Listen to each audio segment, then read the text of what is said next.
Welcome to Vest Top 5. I'm Vest Guy. And the last segment, we talked about the worst Halloween movies in the Halloween franchise, the Michael Myers franchise, that is. And today we're talking about the best movies in the Halloween franchise.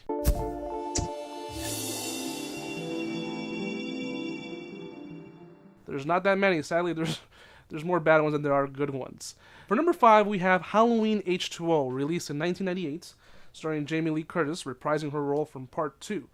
So what happened was, after the release of Halloween 6, which was a complete failure, they decided to ignore the events of 4, 5, and 6 and make a direct sequel to Halloween 2. And it takes place 20 years later. Question is, what was Michael doing all that time? But if you ignore that, you can have a good time with this movie.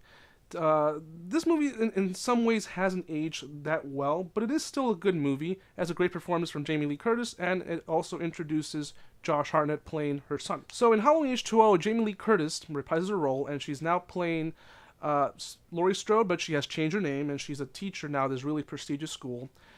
And Michael has tracked her down, and he's after killing her. And it's a pretty simple, direct, slasher film. Nothing special, but it is a lot better than some of the other sequels in the franchise. So for number 4, a lot of people are going to probably say, what the fuck is wrong with you? You have really terrible taste in movies, or whatever they're going to say. Make sure to put the caps lock and go crazy and start typing. Fuck you, best guy. Exactly. And that movie is Halloween 3, Season of the Witch. A lot of people hate this movie just because it doesn't have Michael Myers in it. This movie is actually not bad. It's actually a pretty decent movie. It's actually an original story. It's not based on anything else. It's literally a movie about a guy who creates these masks, and they're going to be worn on Halloween by small children, and if they are watching the TV at midnight on Halloween, they'll die. It's a really gruesome movie.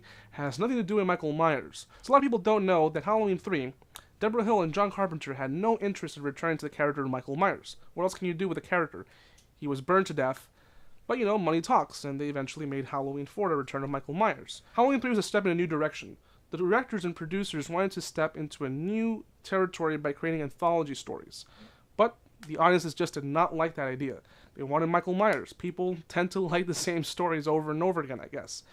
But Halloween 3 is actually a decent movie. It's pretty gory. It's not scary, but it is entertaining. It's just, I guess people just like the character Michael Myers so much that they really hate this movie. So for number 3, we have Halloween 4, The Return of Michael Myers. Now I know what a lot of people are going to say is that I just mentioned Halloween 3 and Halloween 4 is better than the movie that is original. Well, here's the thing. Halloween 4 is actually a pretty decent movie. It's actually better because it is a Michael Myers story, but it doesn't mean that we should have had this movie in the franchise. They should have just ended with Part 3 and make separate different stories. But I won't deny that Halloween 4, The Return of Michael Myers, is actually a pretty good movie.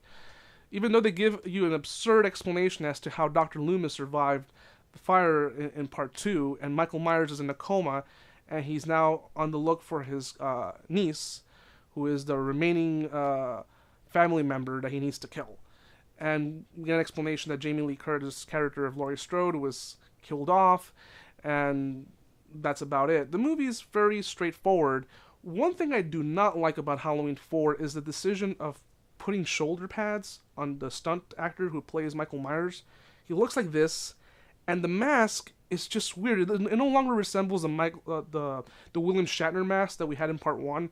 It's just really strange, just like this. It's like, I can't describe it. It just looks really weird. There's a scene where Jamie's stepsister is about to run over Michael Myers, and he's just standing there like this.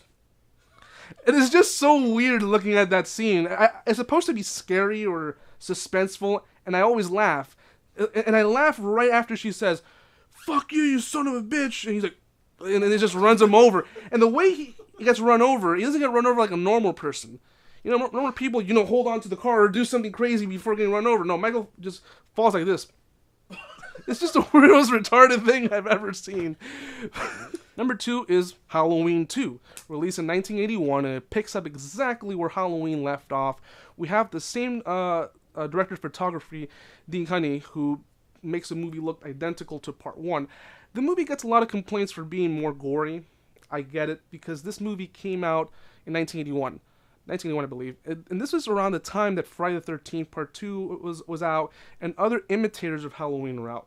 And what they were doing is they were amping up the gore, more blood, and it's no longer as suspenseful as the first film.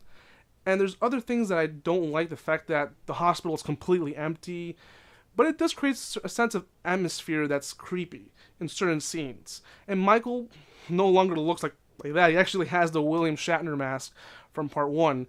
I think they changed the actor who played the stunt actor, but he did a pretty good job to look and walk like the actor who, I think his name was Tony Moran, who played it in Part 1. Halloween 2 has also the distinct notion of explaining to us that Laurie Strode is related to Michael Myers, which we didn't know in Part 1. The only way you can know in Part 1 is if you watch the extended version of the TV version, where they do add that, which was filmed at the same time as Halloween 2. This brings us to the number 1 Halloween movie. And of course, obviously, it is Pauly Shore's Halloween, which is coming out soon.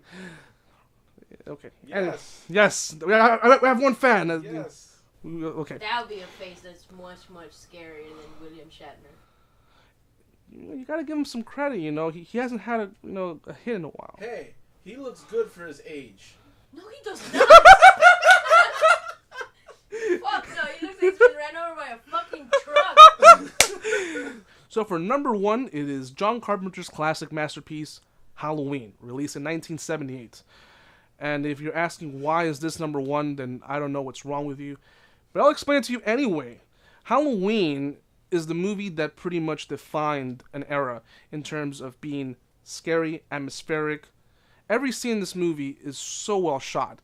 There's no gore. There's actually zero blood in this movie, but yet it works. And the reason why for it is the music, the directing from John Carpenter, and the actors. Granted, some of the actors in this movie don't do their best because they're not actors, but Jamie Lee Curtis, Donald Pleasance is a great movie. I watch this movie every year on Halloween. I typically watch Halloween 1 and 2 back to back because they kind of feel like they're in the same timeline or the same night. It's the night he came home. So this is the top 5 Halloween movies in the Michael Myers franchise. If you have any questions, comments, or suggestions, please leave it on the comments section down below. Please make sure to like this video and subscribe. And I'm Vest Guy, and this was Vest Top 5. Oh, and happy Halloween, Halloween, Halloween, happy Halloween, Silver Shamrock.